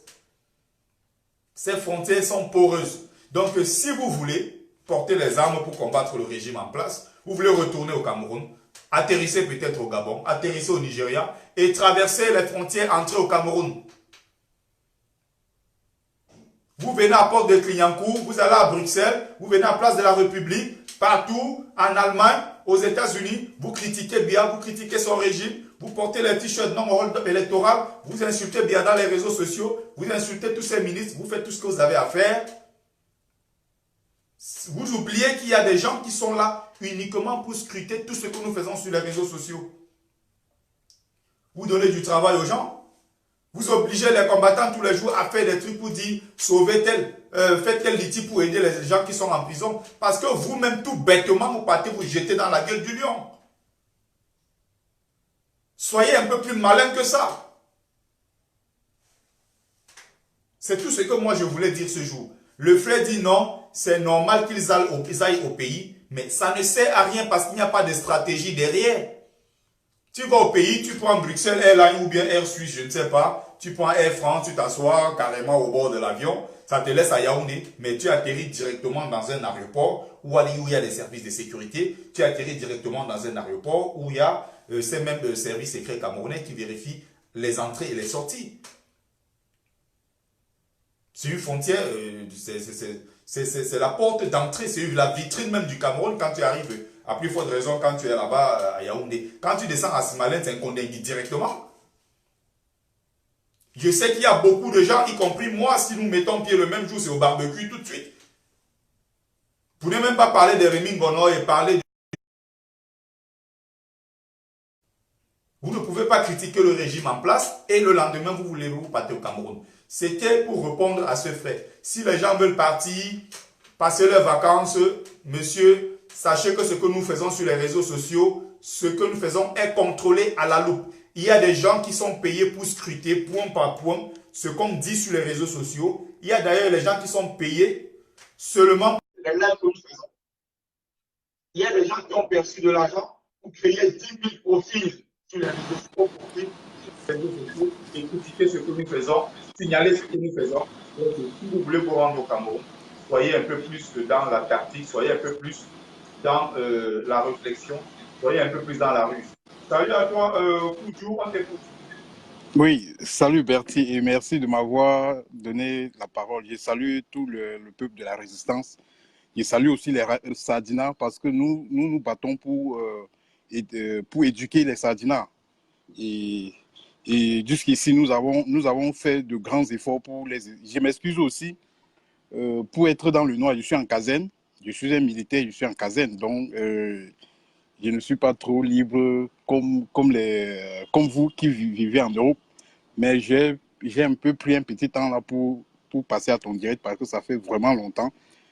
Je vais d'abord me plaindre personnellement à toi, Bertie, parce que je me rappelle que l'an passé, à la même période-ci, nous avons boosté ton direct parce que par moment, on était peut-être par moment à 23, par moment à 24 et on passait tout le direct. Et pendant la résistance, je n'ai pas eu trop de temps pour m'exprimer. Or, nous avons lancé le projet de ce direct de conscientisation. Nous l'avons fait ensemble. Donc, moi, je veux rappeler à ceux de l'Europe, aux combattants de l'Europe, de donner plus de parole à ceux-là même qu'on ne connaît pas. Parce qu'il y a aujourd'hui, c'est comme si vous avez monopolisé la parole entre vous, les combattants. Par exemple, Sergio Petit Voyageur, le cultivateur, le fils du planteur, Marseignon Ivoire, c'est les mêmes personnes qu'on voit. Je pense qu'il faut aussi donner la parole à certaines personnes, même que vous ne connaissez pas de nom. Mais le combat, ce n'est pas seulement vous. Il y a plein de gens qui sont en train de se donner au combat. S'il vous plaît, donnez plus de parole à d'autres personnes. Bon, ce que je vais dire, je vais appeler au... Avant de dire la deuxième chose, avant de préciser la deuxième chose, j'aimerais d'abord répondre à ta première préoccupation. Oui, merci. Je rappelle que ici, chez moi, et plusieurs personnes sont en ligne, qui peuvent témoigner. Je n'ai jamais été celui-là qui donne toujours la parole aux gens qu'on connaît. J'ai été le premier à le dénoncer ici, en rappelant chaque fois à Max, en rappelant à Fils du Planteur que c'est de trop, en rappelant à Tréboni, en rappelant à Calibri, en rappelant à tous ces frères combattants que s'il ne faut jamais le faire, et je suis toujours le premier à le dire ici, donner la parole aux non-nèmes. La preuve, tu as pris la parole dans mes lives plusieurs fois depuis plus d'un an. Si c'est vrai, c'est vrai. Dis-moi que je mens. Non, c'est vrai, Bertie Le Camus. Et merci beaucoup. Si je te donnais la parole, je ne t'ai pas donné la parole parce que tu es un combattant connu sur les réseaux sociaux. Mais j'ai toujours donné la parole parce que pour moi, il est important à un certain moment de donner la parole même aux non-nèmes. Même le mot non-nème que tu comprends, qui commence à prendre de l'envergure sur la toile. C'est moi qui sors ce mot de non-nème pour dire aux gens, donner la parole aux non-nèmes. Et je suis revenu de Genève la dernière fois, j'ai dit. Apprenez aussi à comprendre qu'il y a des gens dans ce combat qui n'ont pas le nom sur la toile, mais qui sont des véritables combattants sur le terrain. Donc, ce procès-là, je sais que tu ne le fais pas méchamment. Je sais que c'est juste une façon de rappeler aux gens parce que les gens ont marre de voir les mêmes têtes dans les directs. Voilà, je pense que ce n'est pas la bonne personne. Je ne suis pas la bonne personne à dire ça. Il faut dire ça peut-être aux autres camarades combattants. Mais je pense que ici, moi, j'ai toujours donné la parole à tout le monde. Oui, c'est vrai, Bertie Le Camus. Puisque tu n'as même pas commencé les directs juste pour la résistance. J'ai regardé tes directs par le passé où tu faisais juste les petites vidéos. Oui, tu faisais juste les vidéos. Oui, pour conscientiser les gens, ce n'était pas aux valeurs traditionnelles et autres. Et je vais te rappeler ici, pour m'excuser un peu, je vais te rappeler ici que je suis gardien des valeurs traditionnelles. Je suis chef traditionnel en Inde. Je pense que je suis chef traditionnel en Inde. Et tu as souvent. Qui tu es. Koudou, je sais très bien qui tu es. Tu as souvent. Même si on ne s'est pas encore vu, je me rappelle très bien des discours que tu as déjà eu à tenir dans mes lives. Voilà. Je me rappelle bien pourquoi tu t'étais passé. Donc, et tu avais très peur. Voilà. Et tu avais même très peur au départ. Ton visage, je sais très bien qui tu es derrière le profil. J'utilise mon profil, oui, j'utilise mon profil. Et tu avais même très peur quand j'y parlais à l'époque. Tu as vu que finalement, il y a un jour où j'ai regardé ton direct. Moi-même, j'ai eu peur. J'ai dit que mais ce gars a changé aujourd'hui. Ça, c'est ce que je te disais avant. J'ai vu un de tes directs où tu étais vraiment tendu, où tu as dit des choses vraiment très graves par rapport à ce que je disais à l'époque. Et donc, ça veut dire que tu avais déjà un peu compris ce que je disais. Il y a ce problème-là avec nous. Nous sommes un peu déconnectés de nos valeurs traditionnelles. Je pense qu'il va falloir que l'une de tes émissions que tu fais le dimanche souvent, je ne sais pas si tu continues à le faire, me donner un petit temps pour que je puisse aussi partager avec les frères, le peuple camerounais, mes connaissances. J'en ai fait récemment quand j'avais invité l'auteur du livre Le culte des ancêtres chez les Bamileke, le jeune Nwambe Siake, Eric Siake, Herman Siake, voilà. Oui. Herman Siake, voilà. Parce que j'ai prononcé ça dans l'impression que c'est plusieurs personnes. C'est la même personne, Eric Herman Siake. Je l'ai reçu ici la dernière fois dans un live où j'ai parlé d'ailleurs de son livre, un magnifique livre qu'il a écrit sur la spiritualité bamileke et tout, sur le culte des ancêtres et tout. C'est vrai que ces derniers temps, je n'en fais pas beaucoup, mais j'ai racheté encore beaucoup d'autres livres. J'ai discuté avec les anciens, j'ai eu à travailler sur certains sujets. Et tu sais que je n'aime pas me prononcer, pour le simple but de me prononcer, mais j'aime bien, avant d'attaquer certains sujets, de les travailler vraiment en profondeur. Donc, je reviendrai un petit peu les dimanches après-midi sur... je souhaite vraiment être ton invité. Je ne sais pas si je peux avoir cette opportunité-là d'être ton invité et de partager mes connaissances de la tradition. Parce que j'ai constaté même que la tradition est un peu devenue... On a un peu trop modernisé la tradition et les gens sont en train de perdre les lignes même des règles et les lettres de la tradition. Ça, c'était juste une parenthèse. Pour le peuple camerounais, je dis, on a assez conscientisé et c'est vrai que le peuple est très déconnecté de ses valeurs, ce qui fait que le peuple camerounais est très déconnecté. Il va falloir encore continuer à sensibiliser, mais je rappelle au peuple de la résistance que le combat, ce n'est pas seulement les lives là. Actuellement, il y a moi je suis militaire et nous avons des projets en marche parce que nous n'allons pas continuer à bavarder. À un moment, il faut prendre l'action, il faut que ça bouge quelque part. Parce que ce gouvernement est même en train de s'amuser avec nous. C'est-à-dire, il marche sur nous. Pendant qu'on follow les petites intrigues qu'ils mettent avec les gens du Dieu Momo sur la toile, pendant qu'on follow ces temps-là, Biaye à Yaoundé, et il continue à Tangandi, continue à vaquer à ses occupations. Je pense que si un jour à Tangandi, dans son bureau, entend les bruits des armes, je pense qu'il va savoir que le pays va changer. Je pense que quand il va sortir, il va avoir une barrière de sécurité, il va comprendre que le pays n'est pas le même. Donc, merci beaucoup à vous qui continuez à booster le peuple pour qu'on ne se démoralise pas. Parce qu'aujourd'hui, j'ai constaté il y a beaucoup les gens sont démoralisés. Et j'ai constaté aussi certaines personnes qu'on respectait, telles que le professeur Ngana, qu'on respectait. Aujourd'hui, il s'est lancé plutôt dans les clashs, je ne sais pas, les buzz avec autres. Je ne sais pas si c'est pour vendre les livres ou je ne sais pas si on est encore vraiment à l'objectif. Je pense que l'objectif de notre combat, c'est Bia. Puisque si on arrête Bia, ce genre de Dieu Momola, peut-être, il va sauter par la fenêtre pour chercher sa maison. Ce Atangandi-là sortira peut-être par la fenêtre, si Bia n'existe pas. Donc le combat, c'est Bia. Je rappelle aussi, je booste aussi le peuple de la Résistance pour ceux qui sont en Europe, qu'on se retrouve à Bruxelles, on se retrouve, qu'on n'oublie pas le rendez-vous de Bruxelles. Je rappelle à ceux qui sont au pays de ne pas oublier d'aller soutenir le professeur, son Excellence Kamto Maurice, le professeur Kamto Maurice, qui est l'élu du peuple camerounais, d'aller massivement, s'ils peuvent, à Yaoundé pour soutenir son procès. Je demande vraiment au peuple de la résistance de ne pas se laisser aller dans le Congossa. Le Congossa va exister et ça doit toujours exister. On a toujours dit, on a dit, ça ne manquera jamais. S'il nous plaît, l'objectif c'est Bia. Si on arrête Bia, tous les mots là, tous les mots de la société camerounaise, ça va diminuer parce qu'il est aujourd'hui, il est une image où les gens utilisent pour marcher sur les autres. Et si cette image-là disparaît, le Cameroun va avancer.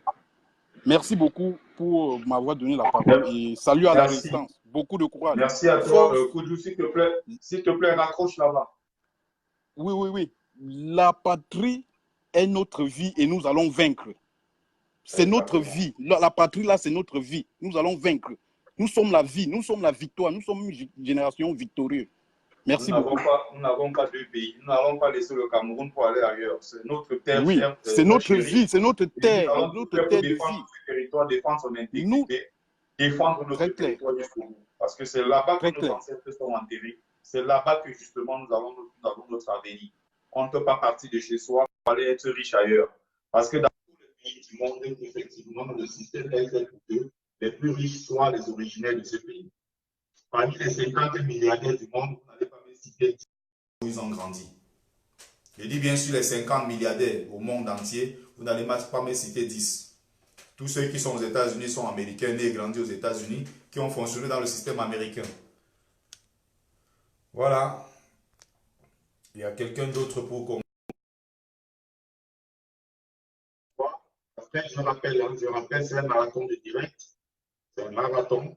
Après moi, à 20h, il y aura Karine Bibian-Richaud. Après, elle, à 22h, il y aura les Twins. J'ai toujours du mal. Twins, c'est les deux. Comment? Après, Comtesse de Monte-Cristo, voilà, qui va passer, je crois, c'est elle seule. Voilà, donc on a 20h, on a 22h. Je rappelle ici pour que les gens, après mon live, aillent massivement se connecter sur le live de Karine Bibian. Après, elle, à 22h, il faut aller se connecter massivement sur le live de Comtesse de Monte. Le combat, oui, au niveau de la diaspora, j'ai moi-même répondu à la question, même si ici, très peu sont fait compte de leur avis sur la question. Je salue d'ailleurs l'effort de la clairvoyance de Jacques Chouanan sur cette question. La diaspora a tout donné. La diaspora a tout fait juste ici. Le reste, c'est au pays.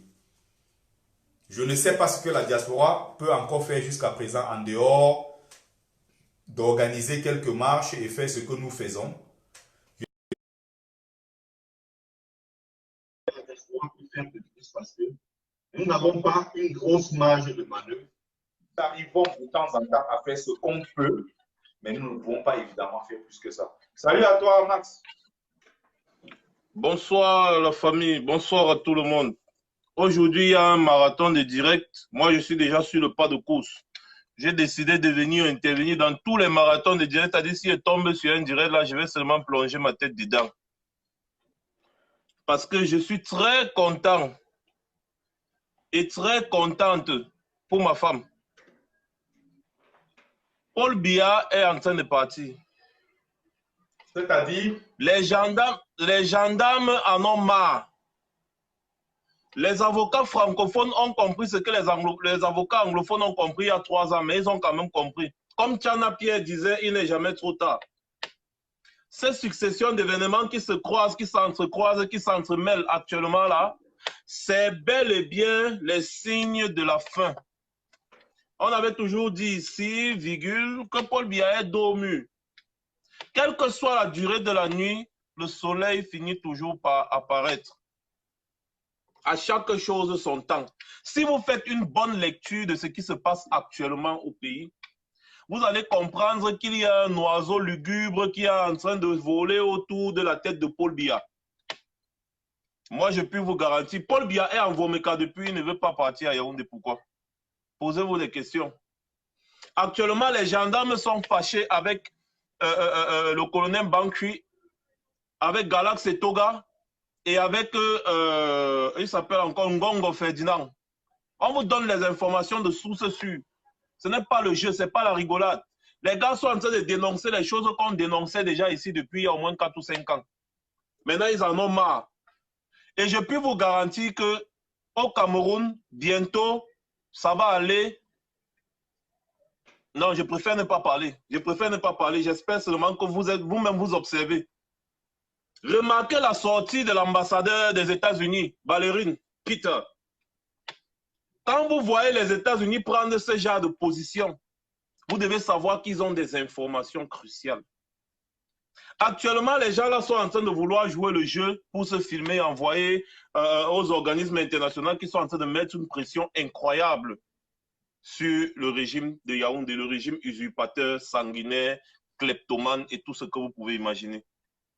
Les Amnesty International et toutes les ONG puissantes que vous connaissez, ils sont en train de mettre une pression incroyable. Voilà la raison pour laquelle un préfet ou un gouverneur porte ces 2 pattes, il demande aux enfants d'aller à l'école dans les régions anglophones étant habillés en gilet pare-balles et le casque. Ils ne peuvent pas donner les gilets pare-balles et les casques là aussi à chaque élève qui va aller en classe. Posez-vous des questions. Les gars sont en train, ils sont sur ce qu'on appelle comment encore là, le qui-vive. C'est pour vous dire ceci, j'ai intervenu aujourd'hui pour vous dire que la rencontre de Bruxelles sera capitale. Ce sera primordial pour la suite de cette lutte. Il faut que les parlementaires européens nous voient en masse. Parce que nous sommes en train de demander les sanctions, que les sanctions commencent à pleuvoir. Ce n'est que ça qu'il faut maintenant pour finir avec le serpent. Les sanctions commencent à pleuvoir, c'est-à-dire on ne va plus financer le régime de Yaoundé, personne ne va plus traiter avec eux, ils ne vont plus leur donner, leur vendre des armes et tout ce que vous voyez, c'est-à-dire embargo général.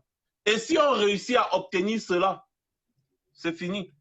Et de 2, j'aimerais encore vous dire, vendredi, que tu sois au nord, au sud, à l'est, à l'ouest, prends ton billet, retrouve-toi au tribunal militaire à Yaoundé.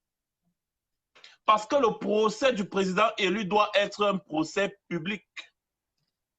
Atangandi doit aller répondre. Les policiers qui ont tiré sur les gens pendant les manifestations doivent aller dire pourquoi est-ce qu'ils ont tiré sur les gens. Ils vont dire, ils vont démontrer comment est-ce que ces manifestations-là étaient brutales, si bien qu'ils ont employé les grands moyens. On vous a dit que le président élu est au Lankam. Le Lankam, parfois quand tu es au Lankam, tu ne manges même pas, Betty. Quand on parle de nos traditions. Je suis un initié, je sais de quoi je parle. Tu es au Lankam, on te maltraite. On te rase avec la lame. On te rase avec la lame. On te fait des trucs que je ne vais pas parler ici. Et quand tu sors du Lankam, les mêmes personnes qui te maltraitaient là, ils mettent des trucs au sol, tu marches sur ça. Ils ne peuvent plus parler là où tu parles, ils ne peuvent plus s'asseoir là où tu t'assois. Et c'est ça le Lankam. C'est ça. Les mêmes gens qui te maltraitaient dans le lac, quand ils te payent, ils te tirent ici, à gauche, viens, fais comme ça, mets-toi à genoux ici, danse ici, saute, fais ceci. Quand tu sors du lac, les mêmes gens ne peuvent plus manger là où tu manges, ils ne peuvent plus parler là où tu parles. Quand tu marches, ils se baissent comme ça, là, ils disent que mes respects. C'est le LACAM. Donc, le président élu est au LACAM. Et ne vous inquiétez pas, un nouveau Cameroun verra le jour. Voilà pourquoi j'ai voulu intervenir aujourd'hui, Betty, pour demander aux gens de se mobiliser en masse pour arriver à Bruxelles. Ne regardez pas tout ce qui se passe autour, on vous a toujours dit, c'est le monde des hommes. Mais la priorité doit être le Cameroun. Tout ce qu'on fait, c'est pour la libération du Cameroun. Alors, mes chers frères et sœurs, j'ai déjà acheté mon billet. C'est ici dans le truc. Je pars pour Bruxelles. Je vais finir ce qu'on a à faire à Bruxelles et tout, et je serai content parce que le combat aura marqué une autre étape. Et je vais revenir et après, on va encore organiser d'autres événements parce que c'est ça qui compte pour la libération de notre pays. Je vous remercie. Je n'avais pas trop à dire aujourd'hui. Merci Betty le Camille. J'attends le direct de Karine. Je vais partir seulement là-bas. J'ai dit que tous les directs que je vais voir, je vais seulement aller. Effectivement. Salut. Passez une bonne soirée. Passez une bonne soirée, les gars. Merci. Surtout, n'oublie pas. Rendez-vous à Bruxelles. N'oublie pas de raccrocher là-bas chez toi. Voilà. Donc, rendez-vous à Bruxelles le 7 septembre. Oui, rendez-vous à Bruxelles. Voilà. Parce que là, je ne veux pas que ça. Je ne veux pas que ça se transforme. On avait dit comment. Et je ne veux pas rentrer dans le temps de notre sœur, Karine Vivian-Richaud. Elle va commencer d'ici quelques minutes. On est à 19h50. 19h, 20h pile poil. Betty, c'est comment? Voilà. Salut à toi, mon frère. Je vais juste te laisser quelques minutes le temps de conclure pour ne pas rentrer dans le temps de l'autre. Vas-y. Ouais, il n'y a pas de souci. Je voulais juste un peu intervenir sur le point du tribalisme, comme quoi on dit que le MSC est un parti des Bamileke. Il est taxé. On dit, oui, il est taxé. Mais j'ai été surpris quand même que c'est un peu bizarre. Tu sais, c'est une question que je m'étais jamais posée dessus. Je prends la peine maintenant de vérifier, je me rends compte que, mais normalement, dans le directoire de Camto, là même, pour finir, je me rends compte même qu'il est même le seul. Donc, disons dans son présidium, pour mieux parler. Mais pour finir, je me rends compte que dans le présidium de Camto, il est même le seul Bamileke. Quand je regardais sur Internet, je regardais la liste des présidiums du MSC. Je me rends compte que Camto est le seul Bamileke. Clairement. Mais ça, c'est quelque chose que je ne savais, je n'avais jamais vérifié. J'ai pris sur la peine à regarder sur Internet. Et tu sais ce qui m'interpelle de regarder, c'est passé avant-hier, Tyran Noir est sorti pour l'opération Ardoise Rose. Mais je regarde sur la photo, je vois Tyran Noir. Je vois le Sa Majesté qu'on a libéré dernièrement, je crois qu'il est du Sud. Je vois Maître Sim. Je vois encore deux autres monsieur. Mais je me rends compte qu'il n'y a même pas de Bamileke dans ce jargon vraiment. C'est-à-dire que dans le noyau du MLC, il n'y a que M. Camto. Et que les Bamileke, quand on dit de ne plus être les plus riches du Cameroun, il faut bien préciser que sur tous ces milliardaires Bamileke, il n'y a aucun qui a soutenu Camto. Il dit bien aucun jusqu'à présent. Tous sont pour le régime. Les gens peuvent être taxés. Même le plus jeune milliardaire de hier congèle Camco, on croyait que comme il est un peu jeune, il ne peut jamais. Il a donné 100 millions pour la campagne du RDPC. Aucun du MRC. Personne ne veut se tromper. Tous sont là pour protéger leurs intérêts. Donc, quand je regarde dans le Bamileke, on a vu Camto gagner à Yaoundé. On a vu un député récemment, un monsieur à la télé, je ne sais plus c'était qui, dit que Camto a gagné à Yaoundé sur le territoire des Ewondo. Il a gagné à Yaoundé même. Il a gagné à Douala. Mais Camto a gagné 4 sur 7 à Yaoundé. Il a gagné 4 communes sur 7. Puisque Yaoundé compte 4 communes, il a gagné 4 sur 7. Il a gagné 4 sur 7. Il gagne partout au Mungo. Il gagne la totalité du littoral. Mais vous parlez, les gens parlent du tribalisme, j'ai regardé. C'est-à-dire que j'ai pris la peine de regarder, j'ai dit que, mais on parle même du tribalisme. Ça, c'est comme ça les futurs ministres.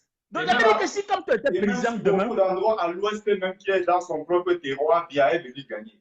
Donc, au final, il faut que les gens se mettent à l'évidence que le tribalisme ne peut jamais Je dis bien en aucun cas briser notre vivre ensemble. Après tout, Betty, on se retrouve, on adore nos sœurs, on aime Betty, combien de Betty vient à gagner à l'Ouest. Mais moi, je fais partie d'un village que, même dans ses rêves, il ne gagnera jamais. Et il n'a jamais gagné là-bas. Tu as entendu parler des baleines? Oui. Tu connais les baleines? Le RDPC n'a jamais gagné à baleine. Depuis la nuit des temps. Jamais de la vie. L'ancien roi, tel Anembo Jibé qui était mort, avait même dit qu'on a truqué les élections dans Baleine. On a recommencé les élections. Les Baleines ont revoté SDF. Jamais Baleine, jamais. Baleine avait voté au départ. Quand on lançait les partis politiques, Baleine vote UPC. Jamais le RDPC. Baleine a été toujours opposant jusqu'à la nuit des temps. Les Baleines sont les guerriers au paix. N'ont jamais adhéré à une idée qui n'est pas une idée 100% camerounais. Ils se sont alliés. C'est les premiers. Attends, la population de baleines à l'ouest, c'est ce que beaucoup de gens ne savent pas. La population de baleines dans la MIFI, dans l'ouest en général, dans le Cameroun en gros, est la population la plus petite avec une très grande superficie. Parce que Aïdjo et les colons avaient beaucoup tué ce peuple-là.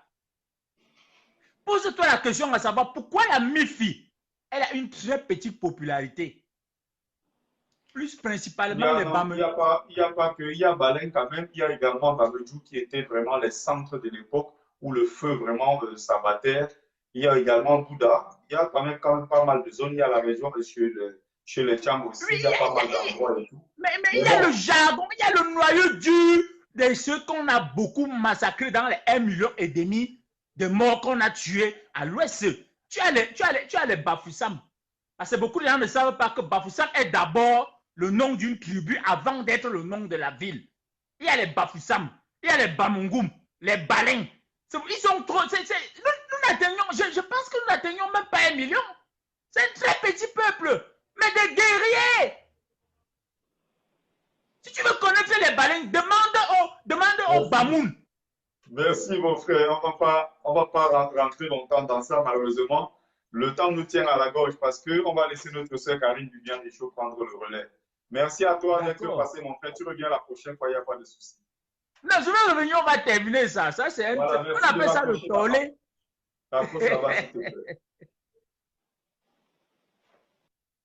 Voilà, bienvenue. Je ne sais pas si c'est une femme. J'aurais quand même voulu prendre une femme pour dire les serait qu'un seul mot. On ne pense pas qu'on est des machos. Va faire ton cas, si elle est là, elle dit un mot vite fait, on n'attend plus, et puis voilà.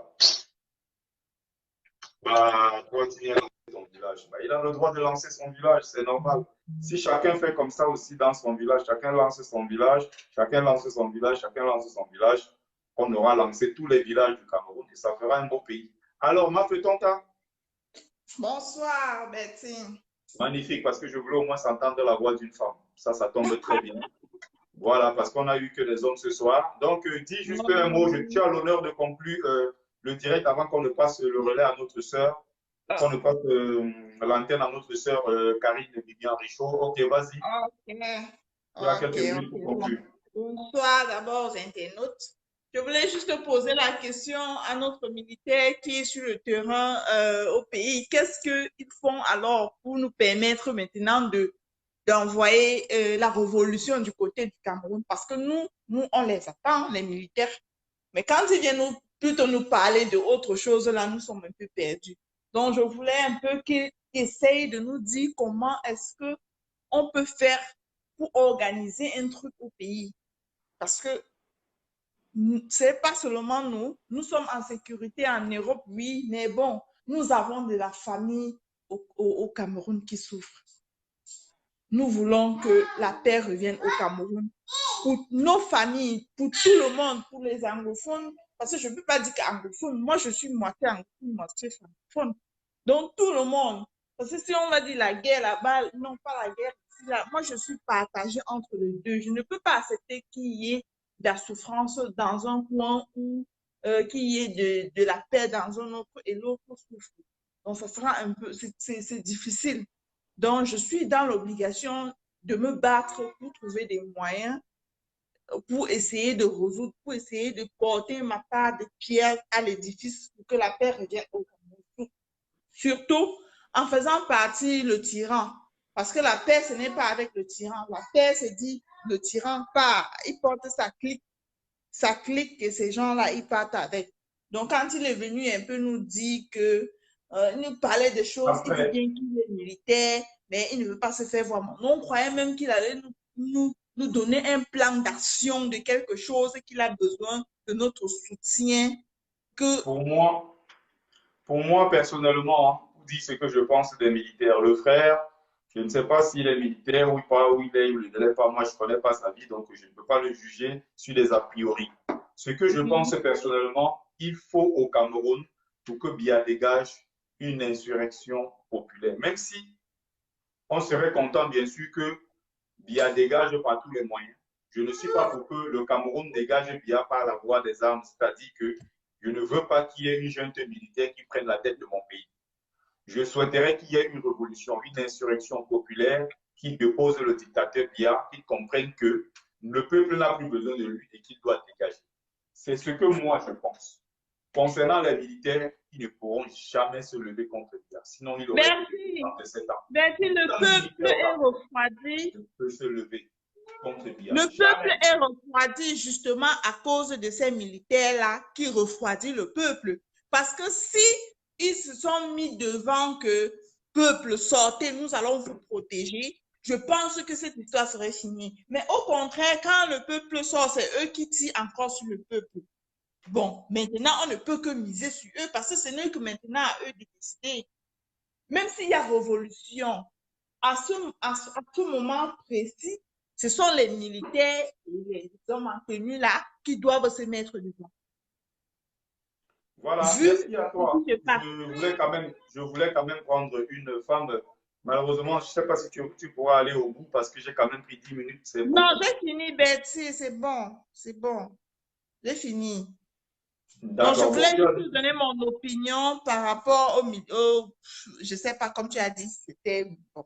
Je me disais qu'il avait quelque chose. J'ai dit, je posais la question s'il a des propositions à nous faire pour qu'on puisse mener à bien le plan de soulèvement populaire. C'est de ça que je parlais. D'accord, merci ma soeur. Merci de raccrocher là-bas.